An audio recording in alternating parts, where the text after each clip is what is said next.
Estamos juntos con gozo y con alegría. Esta es mi Biblia, la palabra de Dios. Yo soy lo que mi Biblia dice que soy. Yo tengo lo que mi Biblia dice que tengo y yo puedo hacer lo que mi Biblia dice que puedo hacer. Hoy la leeré, la escucharé y la semilla incorruptible de la palabra de Dios. ¿Cuánto lo creen? Bueno, mis amados, abra su Biblia en la carta del apóstol Pablo a los Efesios. Carta del apóstol Pablo a los Efesios. Téngalo ahí listo porque le voy a dar un par de versos bíblicos antes de poder meternos de lleno en la palabra. Si usted tiene la carta del apóstol Pablo a los Efesios, deje ahí abierta su Biblia y présteme su atención acá adelante. Yo sé que el calor hoy es intenso, pero ahí mínimamente usted ya está sintiendo un poquito el aire acondicionado que tenemos. Pero bueno, présteme su atención. Un legado que permanece. El diseño de Dios para discipular generaciones. Hoy vamos a la cuarta entrega de esta serie. En la primera entrega establecimos, hermanos amados, el enfoque correcto de la crianza. Y dijimos en aquel momento que la crianza no se limita solamente a proveer o solamente a corregir. La crianza es mucho más.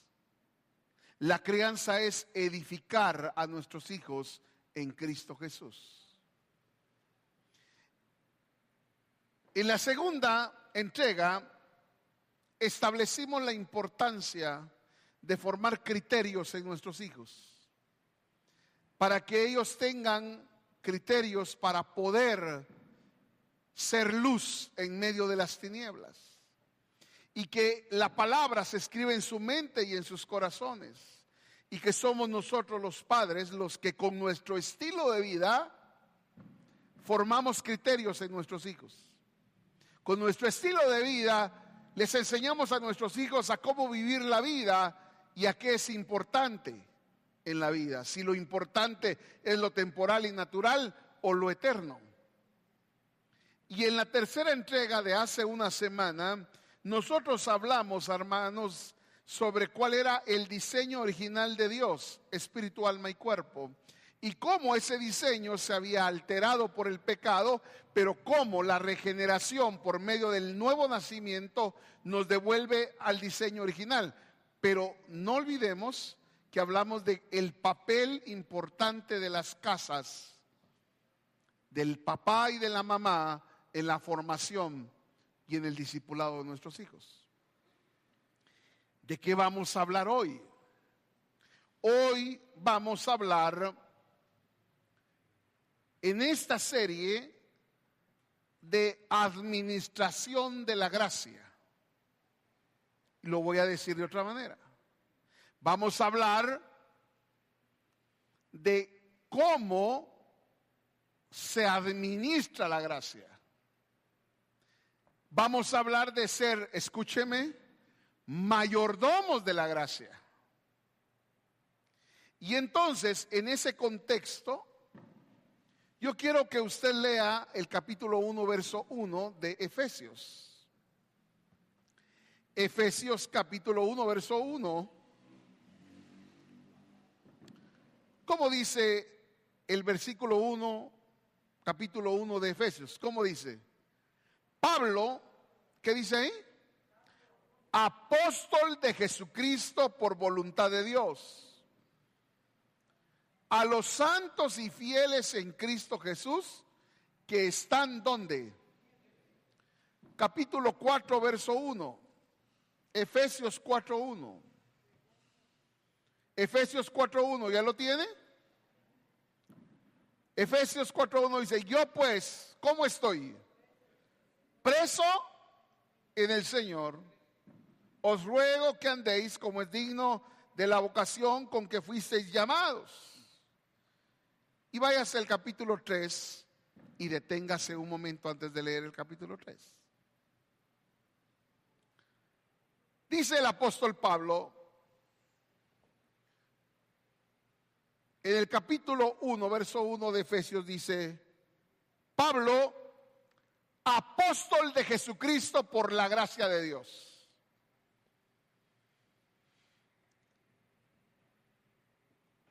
Pablo está diciendo: apóstol de Jesucristo por la gracia de Dios. El apostolado no es un título, sino es una función. La función apostólica es aquel que es delegado, enviado con autoridad para revelar, establecer y edificar el reino de Dios y la iglesia de Jesucristo. Entonces, Pablo inicia la carta saludando a los hermanos, a los santos en Efeso, y les dice: Pablo, delegado, enviado, con ustedes que están allá, para que con la autoridad con la que fui enviado, yo pueda traerles la revelación, yo pueda edificar y establecer el reino y la iglesia en medio de ustedes. Vuelvo de nuevo porque eso es importante para lo que voy a enseñar. Pablo, apóstol de Jesucristo, enviado a ustedes con autoridad para llevarle la revelación a ustedes, para que en medio de ustedes sea establecido y edificado el reino de los cielos, el reino de Dios. Es decir, Pablo está diciendo: yo simplemente soy un enviado. Yo simplemente soy un enviado que les llevo un mensaje, una revelación, para que en medio de ustedes, hermanos, se establezca, se revele el reino de Dios. Eso es lo que está diciendo Jesucristo, está diciendo Pablo.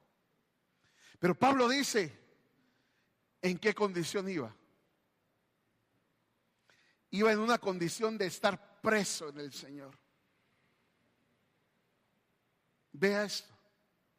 Pablo es un apóstol, un delegado, un enviado con autoridad a llevar revelación para establecer y para edificar el cuerpo de Cristo, la iglesia y el reino.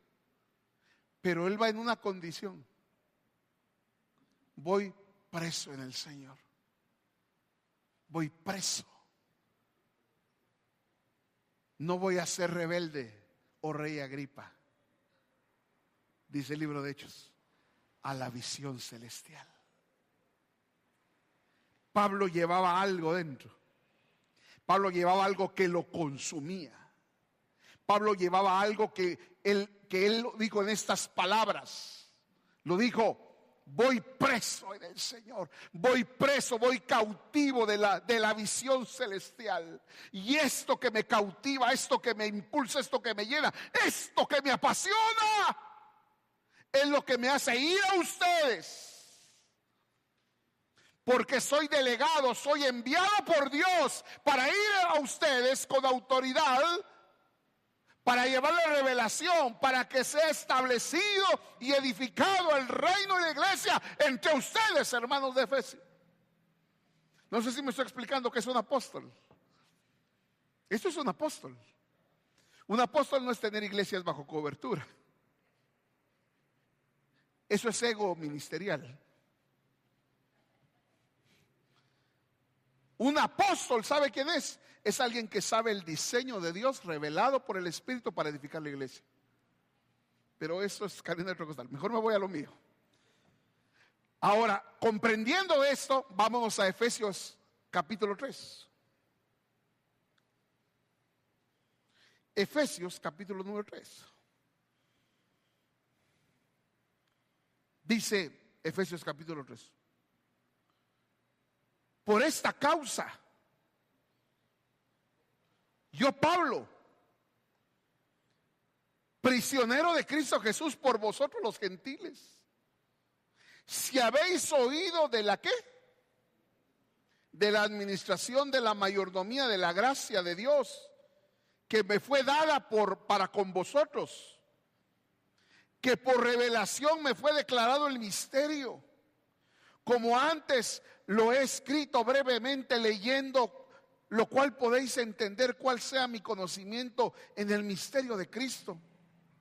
Misterio que en otras generaciones se dio a conocer a los hijos de los hombres, no se dio a conocer a los hijos de los hombres, como ahora he revelado a sus santos apóstoles y profetas por el Espíritu, que los gentiles son coherederos y miembros del mismo cuerpo y copartícipes de la promesa de Cristo Jesús por medio del Evangelio, del cual yo fui hecho ministro por el don de la gracia de Dios que me ha sido dado según la operación de su poder.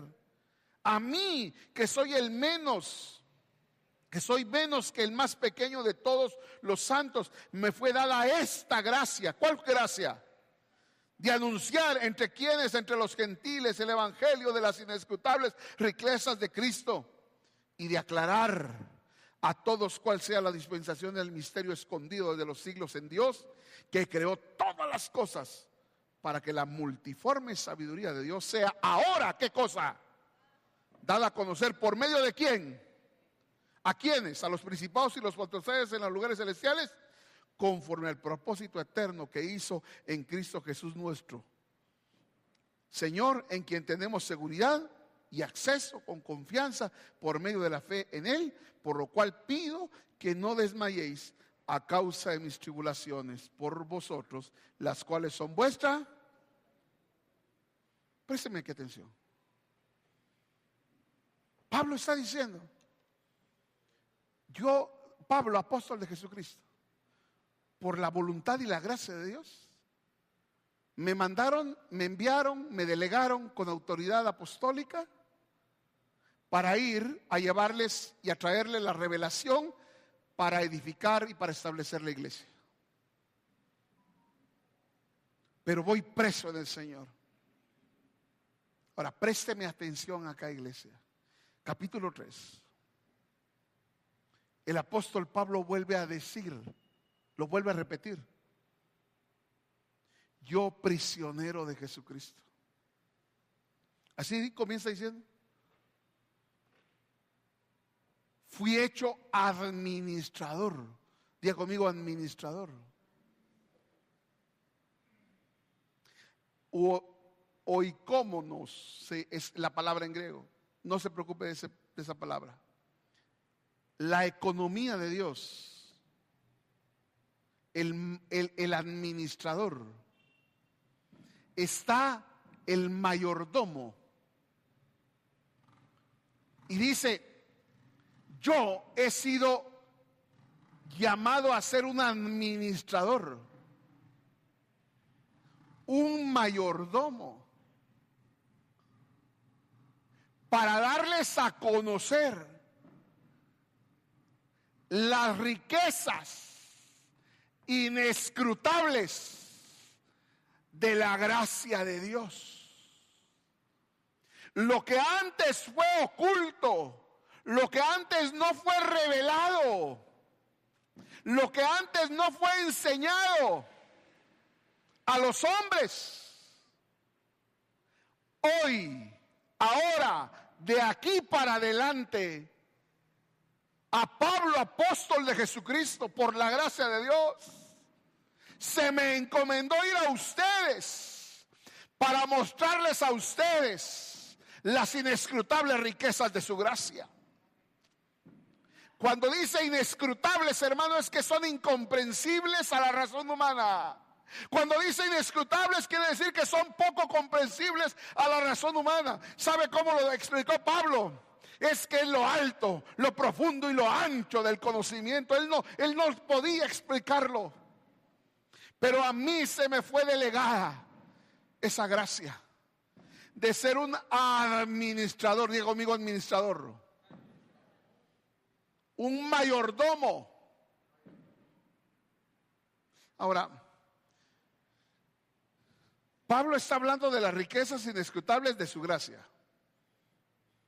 Pablo está diciendo las riquezas inescrutables de su gracia. ¿De quién son esas riquezas? De Él, de Cristo.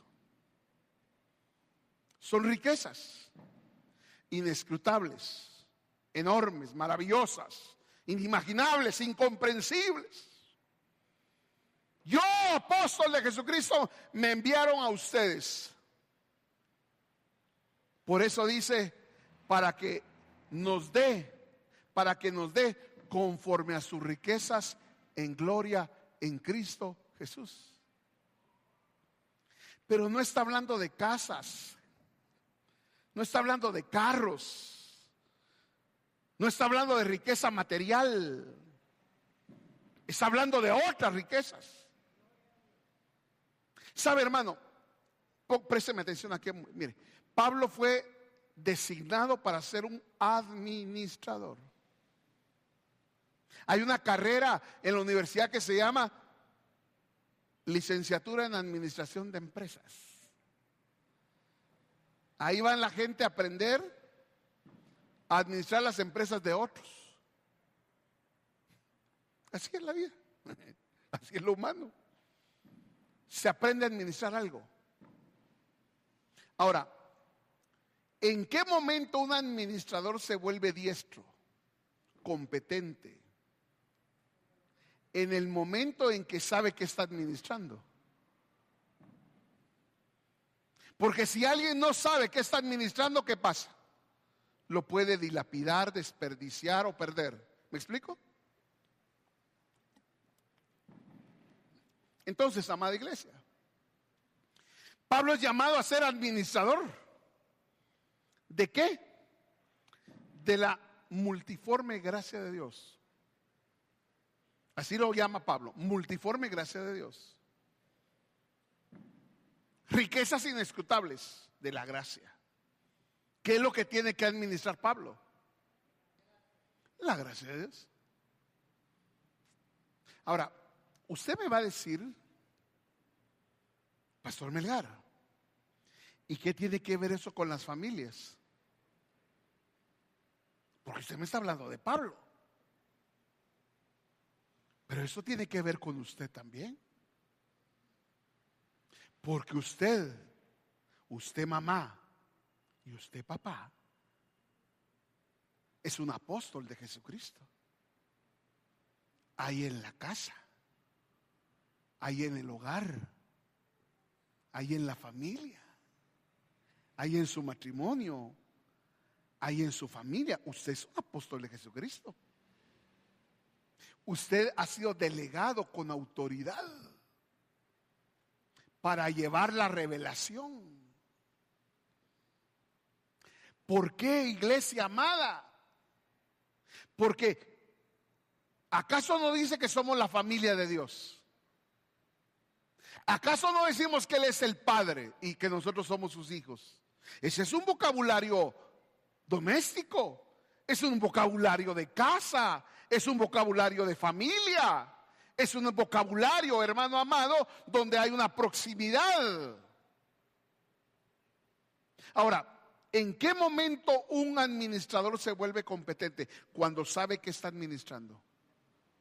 Cuando un administrador no sabe qué está administrando, no conoce lo que está administrando, cuando es laxo en lo que a administración y conocimiento de la administración se refiere, puede ser un mal mayordomo.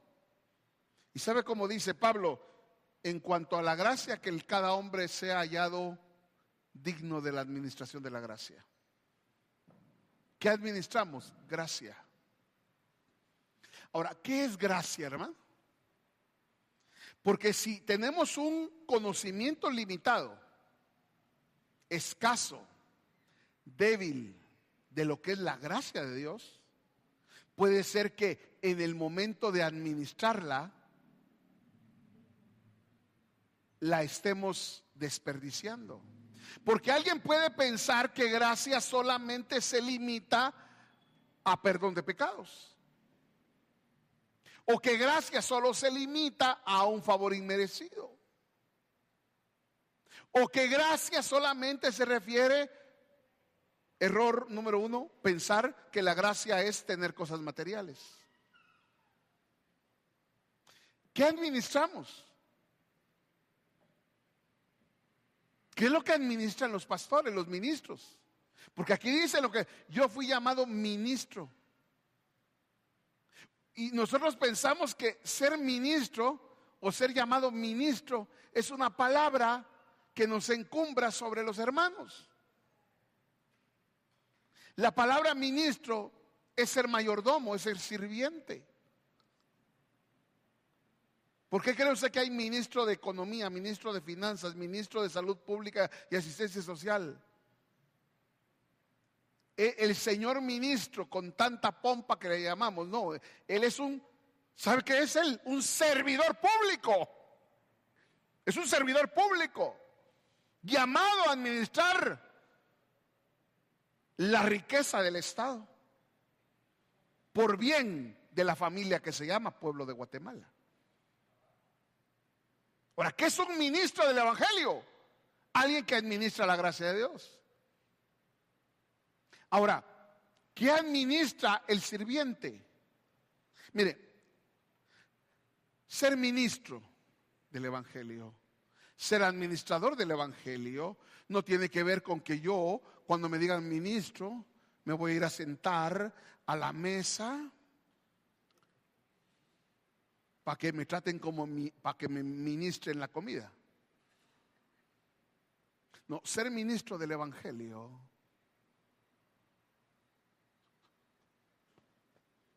esto es ser ministro del Evangelio.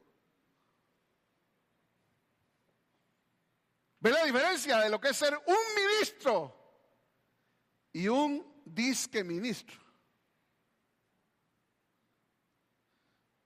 Porque el que le llaman ministro quiere que lo trate como los fariseos que le den los primeros lugares, ¿verdad?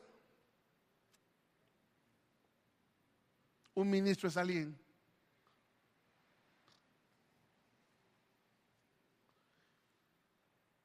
¿me estoy explicando? Ahora, ¿qué ministramos? ¿Qué administramos? ¿De qué somos mayordomos? De la gracia de Dios. Ahora, ¿qué administramos? La gracia, pero no la gracia malentendida. No la gracia que se limita a cosas materiales. Mire pues, no es lo mismo hablar de gracia en el Antiguo Testamento antes de la cruz que hablar de gracia después de la cruz. ¿Por qué? Porque la gracia antes de la cruz solamente se limitaba a tener cosas materiales. La gracia antes de la cruz era medida por lo que materialmente podíamos tener.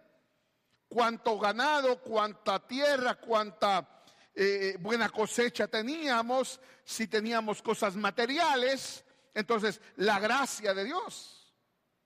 Pero aunque se tenían cosas materiales, había un problema, no se tenía a Dios dentro. Porque para poder ir a buscar a Dios, había que subir al templo de Jerusalén, llevar sacrificios y encontrarnos con Él.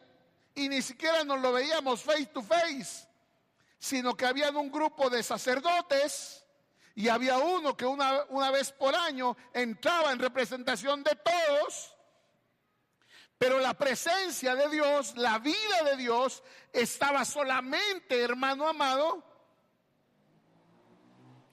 en un lugar. Pero la gracia de Dios, después de la cruz, ya no son cosas materiales. La gracia de Dios no es la casa que tienes. La gracia de Dios no es el carro que manejas. La gracia de Dios no es el dinero que tienes ahorrado. La gracia de Dios no es lo que acumulas. Eso no es gracia. Esas son añadiduras. Esas son cosas materiales que tu buena administración en lo material te ha llevado a tener. ¿Me estoy explicando? ¿Qué era gracia de Dios? Era Cristo en vosotros, la esperanza de gloria. Entonces, la gracia de Dios en el nuevo pacto, en la cruz, son otras cosas. Ahora, imagínese usted, vaya al capítulo número 1 de Juan, Evangelio de Juan, capítulo 1.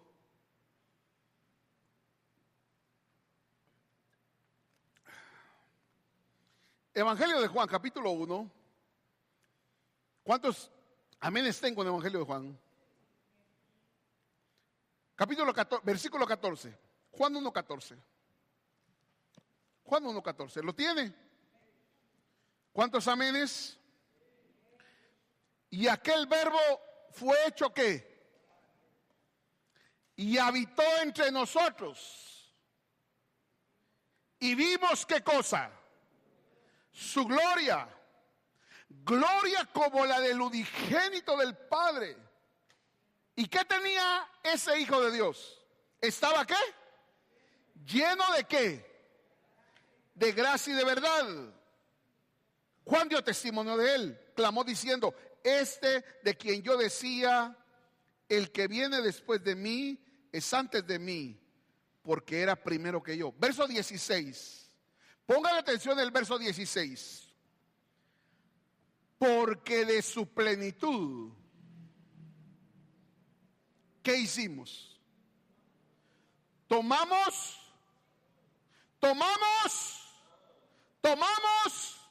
¿y qué tomamos todos? Gracia sobre gracia. Pues la ley por medio de Moisés fue dada, pero la gracia y la verdad vinieron por medio de ¿quién? Amados, présteme atención. ¿Por medio de quién vino la gracia y la verdad? Por medio de Jesucristo. ¿Quién la trajo? Cristo. Antes había ley y se cumplía Deuteronomio 28. Y la gente pensaba que eso era gracia. Porque los que obedecían la ley, todas esas bendiciones le seguirán y le alcanzarán. Deuteronomio no es para usted, Deuteronomio es para los que están en la ley. Porque así funcionaba la ley. Pero la gracia y la verdad, ¿quién la trajo? Jesucristo. Y dice así, dice, y aquel verbo se hizo carne y habitó entre nosotros. A ver, hermano, ¿qué significa habitó? Hermano, tabernaculizó, dice algunas versiones. Hermano, mire, los que vivían en Nazaret,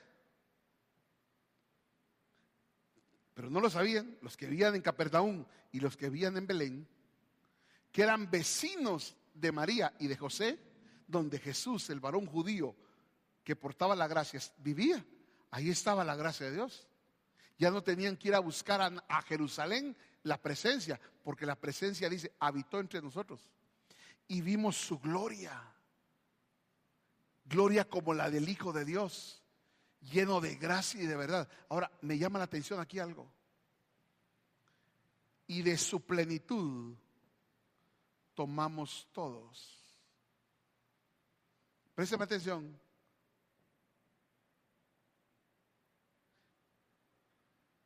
Jesús tenía una gracia irresistible.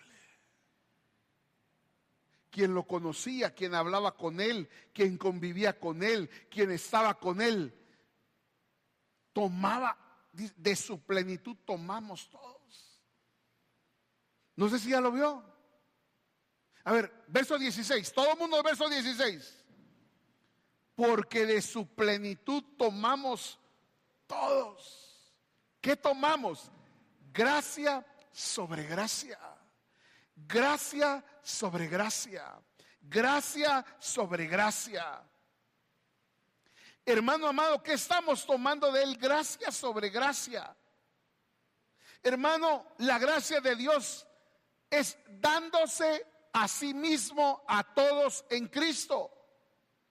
La gracia de Dios es Cristo mismo, hermano amado. La gracia de Dios es una persona, hermano. La gracia de Dios es, claro, un favor inmerecido, claro, pero también la gracia es un poder transformador. Quiere decir, hermano amado, lo que fue imposible para la ley, así dice el apóstol Pablo en Gálatas, lo que fue imposible para la ley, que fue imposible que nos pudiera transformar, que nos pudiera cambiar, cuando Dios quiso hacer la obra en nosotros, nos entregó a su Hijo Jesucristo para que de su gracia tomáramos todos gracia sobre gracia. Entonces Él vino, se derramó en su Espíritu Santo, se nos impartió a nosotros, se metió adentro, y lo que era imposible para la ley, en la gracia era posible, no por mi fuerza, sino por la vida que mora, que habita, que permanece, que se expresa en nosotros. Amada iglesia, esa es gracia.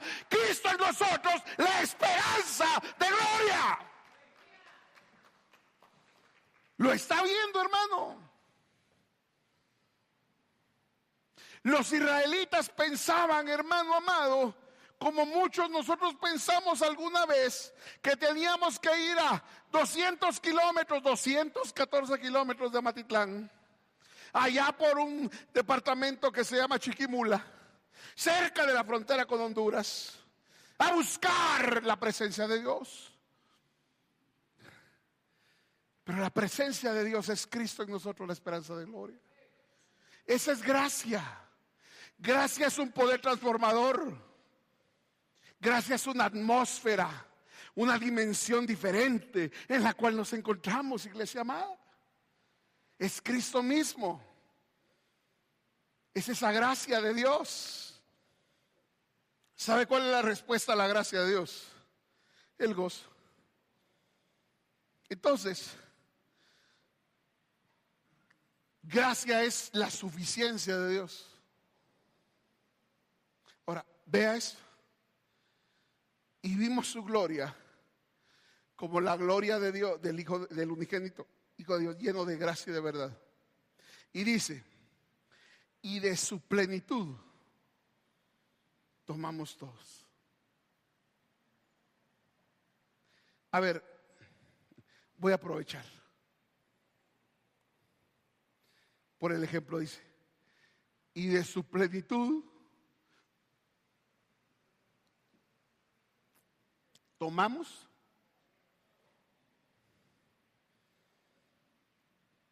Quiere decir, hermano, que cuando la gente se acercaba a Jesús el varón judío, de la plenitud que tenía él, el que se acercaba a él tomaba gracia sobre gracia. A ver, hermano amado, ¿qué se imagina que es eso, gracia sobre gracia? ¿A qué se referiría gracia sobre gracia? Gracia sobre gracia, sobre gracia. Hermano amado, ¿sabe qué es gracia sobre gracia? ¿Cuántos tienen calor? Levanten la mano. ¿Tienen calor? Vaya. Ahora, imagínense lo que les voy a hacer. ¿Sabe qué es? Eso es gracia sobre gracia. Imagínense usted estar sentado a la orilla del mar, allá en el que se conoce el puerto San José. Sentado ahí, a la orilla del mar. Y usted se recuerda cómo vienen las olas. Y usted medio se está levantando y otra. Y medio se está levantando y otra, hermano. Qué rica es agua, ¿verdad? Esa es la gracia sobre gracia. Hermano, usted está parado en una dimensión de modo que el que está en Cristo está recibiendo gracia sobre gracia. Hermano, viene la ola de gracia y no se ha levantado, y viene la otra, y viene la otra. Por eso, hermano, de su gracia tomamos todos. Yo pensé que se iba a emocionar usted. Entonces, hermano, gracias Cristo en nosotros, gracias el poder transformador, gracias una dimensión, gracias una atmósfera en la que vivimos. En Él somos y nos movemos, dice el apóstol Pablo. Hermano amado, usted no tiene que esperar el domingo para estar en la gracia de Dios, porque usted aquí no viene a buscar la presencia de Dios, porque usted ya está. Entonces, en resumen, la gracia es, hermano, es el acercamiento gratuito de Dios, el beneficio de la salvación y el poder de una vida indestructible operando en nuestro espíritu, hermano. No son normas externas. Ahora, eso es gracia. Ahora, préstame atención acá. Porque el apóstol Pablo dice: ustedes han oído de la administración de la gracia que me fue encomendada para con ustedes. Vuelvo a repetir. Attention please. Okay, very good. Okay. Habéis oído de la administración de la gracia que me fue encomendada para ustedes. El misterio que antes no fue dado a conocer a los hombres, ahora ha sido dado a conocer a ustedes, porque yo estoy administrándole la gracia. Entonces, el administrador de la gracia, mire pues, administrar la gracia es ser un mayordomo, un servidor. Ahora, en la antigüedad, la gente rica, la gente acaudalada económicamente, tenía mayordomos en sus casas. ¿Y cuál es la responsabilidad de un mayordomo? Administrar los recursos de la casa, velando de proveer a todos los de la casa de acuerdo a las riquezas que tiene disponible. Eso es un mayordomo. Entonces, el mayordomo es una persona que lo que hace es administrar las riquezas inescrutables de su gracia, administrar el alimento espiritual. Eso hace un mayordomo. Entonces, la gracia es lo que se administra. La mayordomía es el ministerio que se ejerce. Entonces, hermanos amados, la administración de la gracia no es responsabilidad de uno, es responsabilidad de todos. Entonces, yo tengo que administrar la riqueza de la gracia en mi casa, en mi familia, usted papá y usted mamá. No es el maestro de niños, él colabora, ayuda. No es el líder de jóvenes, él colabora y ayuda. Hermano, usted papá, usted mamá, y los que no han tenido hijos o hijas, o todavía no son papás, ustedes van a ser los responsables de administrar la gracia sobre sus hijos. Hermano, aquí hay una pregunta. Usted recibe de Dios con lo que recibe, ¿qué es? ¿Un río o un estanque? ¿Sabe cuál es la diferencia entre un río y un estanque? Un río fluye. Diría mi maestro de filosofía allá en sexto magisterio, 1989, el licenciado José Gudberto Chocontún. Decía que en filosofía se enseñaba que una persona no se va a bañar dos veces en el mismo río. Yo no decía, ¿cómo así? Yo decía, ¿y cómo es eso? Que Una persona no se va a bañar 2 veces en el mismo río. Y un montón de veces que he ido al río Michatoya y siempre me he bañado en el mismo río. Dice, no, una persona no se baña 2 veces en el mismo río. Hasta que un día le dije, mire, ¿a qué se refiere? Entonces él me dijo, ¿el agua con la que te bañas en un río es la misma todos los días? No, me dijo. ¿Porque el río qué? ¿El río qué hace? A ver, a la de 3, ¿el río qué hace? Y cuando fluye, ¿qué hace? Lleva vida. Por donde pasa, lleva vida. ¿Sí? Ahora, con lo que ustedes reciben acá, y reciben el jueves, y reciben su devocional personal, y reciben su lectura de la palabra, y reciben, con eso que ustedes reciben, ¿qué es? ¿Un río o un estanque? Porque ¿qué pasa con un estanque? ¿Un estanque qué hace? Acumula, almacena, pero el agua, después de 6 meses de estar estancada, ¿qué pasa con esa agua?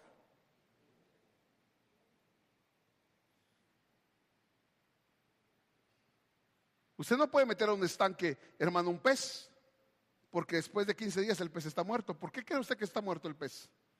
Porque como está en un estanque que no tiene movimiento, entonces no tiene oxígeno, es agua, no tiene vida. ¿Me estoy explicando? Ahora, mire pues, ser un administrador de gracia es ser Juan 1:16.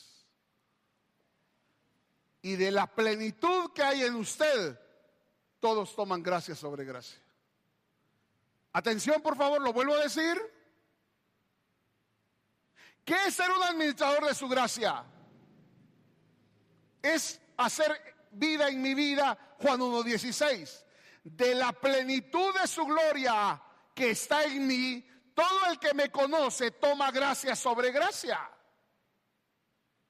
Hermano amado, usted papá y usted mamá que me está escuchando, es el responsable de que sus hijos beban de la gracia de Dios. Cada vez que usted se siente en la mesa con ellos, cada vez que usted está con ellos en la sala de estar viendo una película, cada vez que está platicando con ellos, cada vez que está conviviendo, ellos tienen que estar tomando de su plenitud gracia sobre gracia. Porque usted es un administrador de la gracia de Dios. Porque usted tiene las riquezas inescrutables de Cristo. Hermano, le voy a traer mire pastor, le voy a traer a mi hijo para que conozca a Cristo, hermano. Enséñeselo usted. Edifíquelo usted. Deuteronomio 6 dice, cuando te levantes y cuando te acuestes, cuando vayas por el camino, siempre hablarás de esto. Hermano, ¿en qué momento, hermano amado, cuando Dios quiere cambiar una generación, no comienza en la iglesia, comienza en las casas? Necesitamos gente, hermano, que no ande buscando el título, sino que cumpla la función. ¿De qué me sirve, hermano, ser llamado papá si no llevo, si no administro, si no dispenso? Hermano, de su plenitud tomamos todos gracia sobre gracia. De la plenitud que usted tiene, de la plenitud que usted porta, de la plenitud que se le ha impartido, de la plenitud de la vida en Cristo. Hermano, todo el que se acerque a usted debe tomar gracia sobre gracia. Hermano bendito, ese es el mejor ejercicio evangelístico que puede haber. Ese es el mejor ejercicio para predicar la palabra. Hermano amado, dejemos de ser gente tóxica, dejemos de ser gente, hermano, que vive operando desde su herida. Dejemos, hermano, de vivir desde nuestras ansiedades y comencemos a vivir en función de lo que hemos recibido. Hemos recibido una vida, un poder indestructible. Hemos recibido la misma vida de Dios para que seamos libertados, hermano, para que caminemos a la libertad gloriosa de los hijos de Dios. De su plenitud tomamos todos gracia sobre gracia. A eso estamos llamados. ¿Qué hizo María en Belén? De la plenitud de la gracia de Dios, Jesús el niño tomó. ¿Qué hizo José en Nazaret? De la plenitud que había en José, tomó gracia sobre gracia. Usted es un administrador de la gracia, hermano. Usted es un mayordomo. Usted tiene que garantizar, así como usted garantiza, hermano, que al pagarle su mes, su quincena, usted se va al mercado, al supermercado, a la tienda y usted provee la casa y dice: aquí está el cereal, aquí están los granos, aquí está aquello, aquí está el otro, y provee la cena para que cada desayuno, para que cada almuerzo, para que cada cena haya que servir en la mesa. Hermano, junto a la comida hay que servir la gracia de Dios. De su plenitud tomamos todos. Y habitó entre nosotros. Habitar. Hermano, la gracia de Dios está habitando en su casa. Está habitando la gracia en su casa. Hermano, la presencia de Dios está impartida en su vida. ¿Sabe qué es lo que sucede con el apóstol Pablo? Él en una oportunidad dijo: desde Jerusalén hasta Ilírico, todo lo he llenado de Cristo, dice. A donde fuera, hermano, él hablaba de Cristo. Él dice: yo prisionero de Jesucristo. Yo prisionero, preso en el Señor. Hermano, había algo que a él lo embargaba. Había algo que a él lo cautivaba. Algo que estaba dentro, hermano amado. ¿Sabe que en una oportunidad Pablo dijo: a Dios, escúcheme esto, por favor, escúcheme esto. A Dios le plació revelar a Cristo en mí. Pablo, ¿sabe qué está diciendo? Dios me escogió para que otros conocieran a Cristo viéndome a mí. Pablo dijo un día: imítenme a mí, porque yo imito a Cristo. Eso me suena, hermano, familiar. ¿No se recuerda usted cuando Jesús, uno de los discípulos, le dice: muéstranos al Padre? ¿Y qué le contesta? Ya me lo le da su coshcoa. Y dice: mira, el que había visto al Hijo ha visto al Padre. De su plenitud tomamos todos. ¿Qué está tomando la gente que se acerca a usted, hermano? ¿Qué estás tomando? Glucosoral. Allá. ¿Qué está tomando sus hijos, hermano? ¿Están tomando gracia sobre gracia? ¿O desgracia sobre desgracia? Porque cuando Dios quiere salvar una generación, la salva desde las casas. El problema de los Estados Unidos no fue que sacaron a Dios de las escuelas, es que Dios salió de las casas. ¿Por qué esa generación perece? Porque le faltó entendimiento. La economía de Dios, la administración de Dios. Mire pues, mire. Le voy a hacer, hermano bendito, un recorrido más o menos en 60 segundos o en 90 segundos. Le voy a hacer un recorrido de pasta a pasta, del Génesis al Apocalipsis, de la economía de Dios. A ver, sígame por favor, mire pues. Génesis 1. Y del Génesis 1, 2 y 3. Y del polvo de la tierra hizo al hombre. Y sopló aliento de vida. Y fue el hombre a imagen y semejanza. En ese momento, la presencia se dispensó en Adán y en Eva. Génesis 1 y 2. ¿Qué pasó? Pecaron y Adán perdió comunión con Dios y murió, espiritualmente murió. Entonces, ¿qué hizo Dios? Dios puso su presencia para que fuera administrada primero en un hombre, pero de forma externa, luego en una familia y luego en una nación. Por eso dice que el Dios de Abraham, el Dios de Jacob y el Dios de Isaac. Y luego en una nación. Entonces la nación construyó un templo. El tabernáculo primero y luego el templo. Y la presencia de Dios moraba ahí. Entonces todo el que buscaba la presencia tenía que ir al templo, porque la presencia estaba en el arca del pacto. Pero eso Dios lo dispuso cambiar. Y entonces, luego, Juan capítulo 1, verso 14. Y vimos la gloria del unigénito Hijo de Dios y habitó entre nosotros. Él vino a habitar entre nosotros para que la gente ya no fuera al templo, sino que la presencia fuera a todo lugar donde estaba un hijo de Dios. No sé si me estoy explicando. Hermano bendito, usted es un administrador de la gracia de Dios. ¿Usted administra la gracia de Dios? ¿Usted dispensa la gracia de Dios? Usted, hermano, usted vela porque la gracia de Dios llegue a donde tiene que llegar. Hermano, usted tiene la oportunidad que la gracia de Dios, hermano, desayune, almuerce y cene con sus hijos.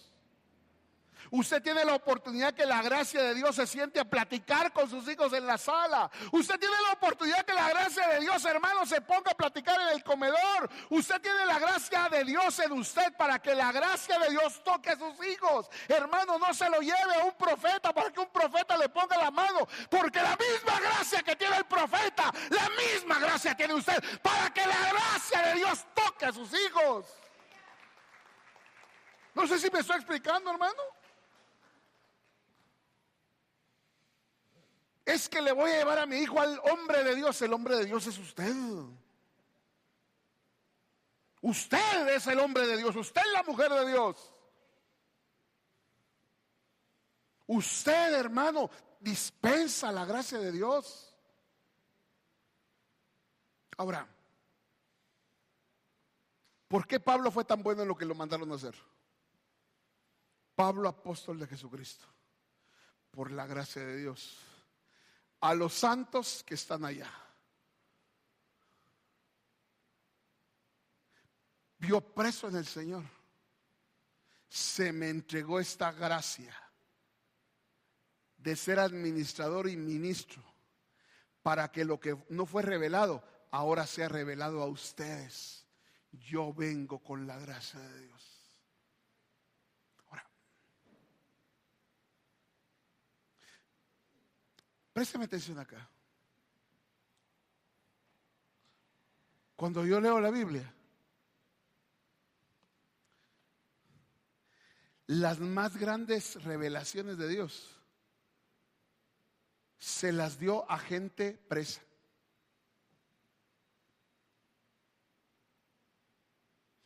¿Dónde estaba Daniel cuando se le revelaron el misterio de las naciones? Cautivo y preso, ¿dónde? En Babilonia. ¿En qué lugar José tuvo la revelación de lo que tenía que ser el faraón? Preso. ¿Dónde estaba Juan cuando se le reveló el Apocalipsis? En una isla prisionero.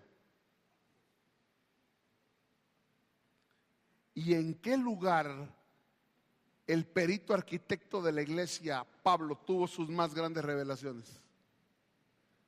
En la cárcel. Y pregunto, ¿en qué momento de su vida Juan el Bautista tuvo la revelación de quién era Jesús? Momentos antes en que le quitaron la cabeza.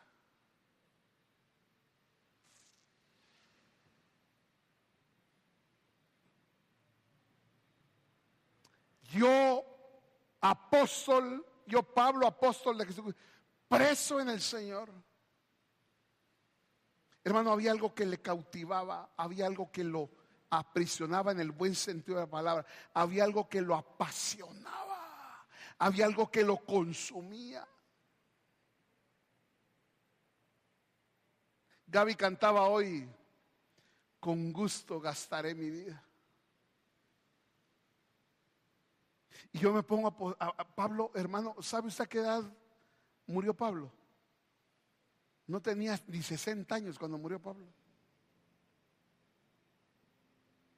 Pero a Pablo le cautivaba, dice: yo voy a entregar todo por la obra. Yo voy a gastar de lo mío, dice, y voy a gastar aún mi vida, la voy a gastar por Cristo. Aunque así sea amado menos, dice. Así dice la palabra. ¿Pero qué era? Es que, hermano, a él se le había revelado algo grande y poderoso, hermano.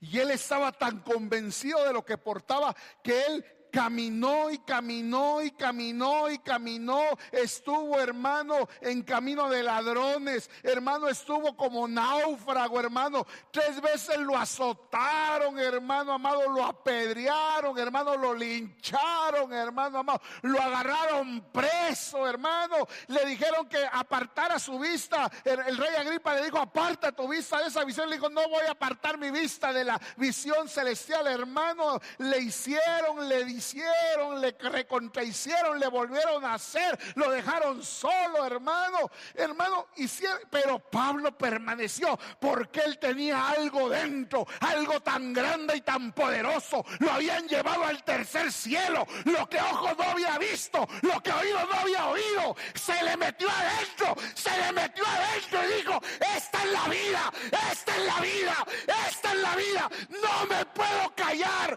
la voy a administrar, voy a caminar, y desde Jerusalén hasta Ilírico todo lo voy a llenar de Cristo. Lo dijo, así lo dijo, así lo dijo. Aquí lo dijo, hermano amado. Le consumía eso. Y usted dirá: ay, el pastor vino loco.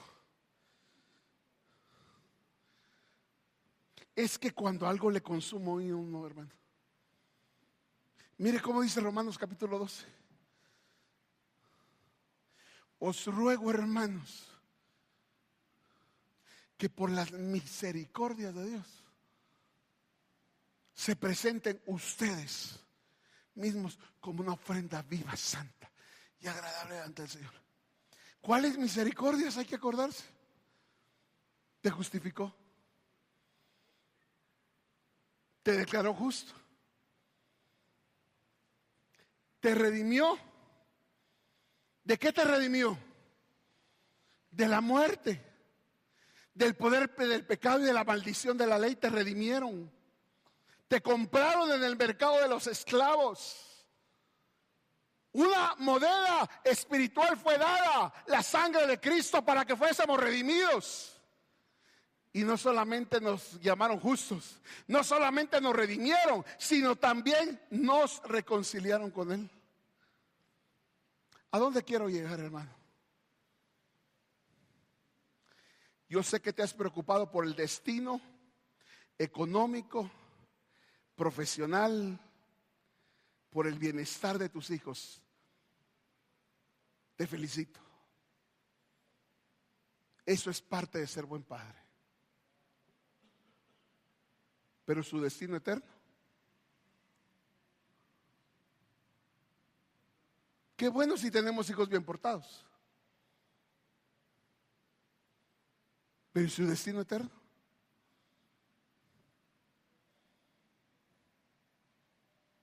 por eso tienes, hermano, usted es un administrador de la gracia de Dios. Siéntese con ellos, hermano. Pídale a Dios ser sabio, ser creativo, para según la edad de sus hijos usted se ponga a platicar de los misterios, de las riquezas inescrutables de su gracia. Dispénseles a Cristo. Porque si usted no lo hace, hay un sistema allá afuera que está listo, presto y preparado. ¿Aló? ¿Qué hace? Y con esto voy cerrando.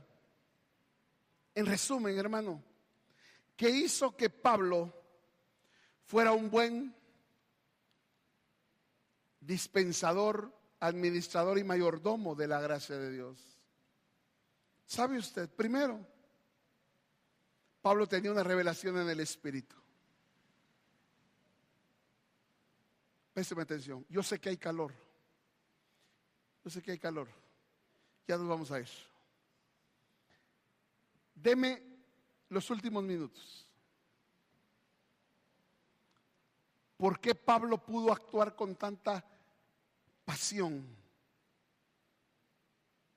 Porque él recibió una revelación. Él no podía dar lo que no tenía. Tú no le puedes dar a tus hijos lo que no tienes. Por eso es importante que Cristo se te sea revelado, no como conocimiento, sino como vida. Pablo tenía una revelación tan clara, dada por el Espíritu. ¿Sabe qué debemos orar? Porque Dios se nos revele a nosotros, para que nuestro entendimiento sea abierto. ¿Sabe qué tenía Pablo? No solamente tenía revelación, sino tenía la correcta medida de lo que había recibido, riquezas inescrutables. Él le daba tanto valor a lo que tenía, que sabía lo que tenía, y sabía que lo que tenía le iba a cambiar la vida a los demás, y decidió ser un río y no un estanque. Pero ¿sabe qué otra cosa tenía Pablo? Y con esto quiero terminar. Tenía palabras de vida. Mis palabras, ¿qué dijo Jesús? Son espíritu y son vida. ¿Qué palabras le estás llevando a tus hijos? ¿Qué palabra le está llevando a sus hijos? Pastor, yo se los traigo a usted el domingo para que lo oigan a usted. Qué bueno, hermano, que usted traiga a sus hijos para que yo les hable.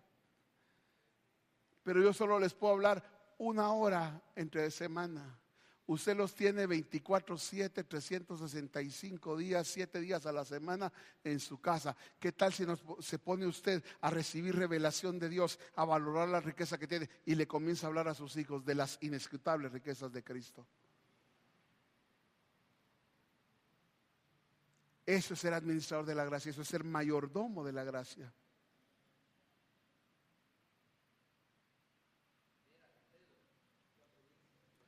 Primera de Pedro 4:10, búsquemela por favor. Y con eso vamos.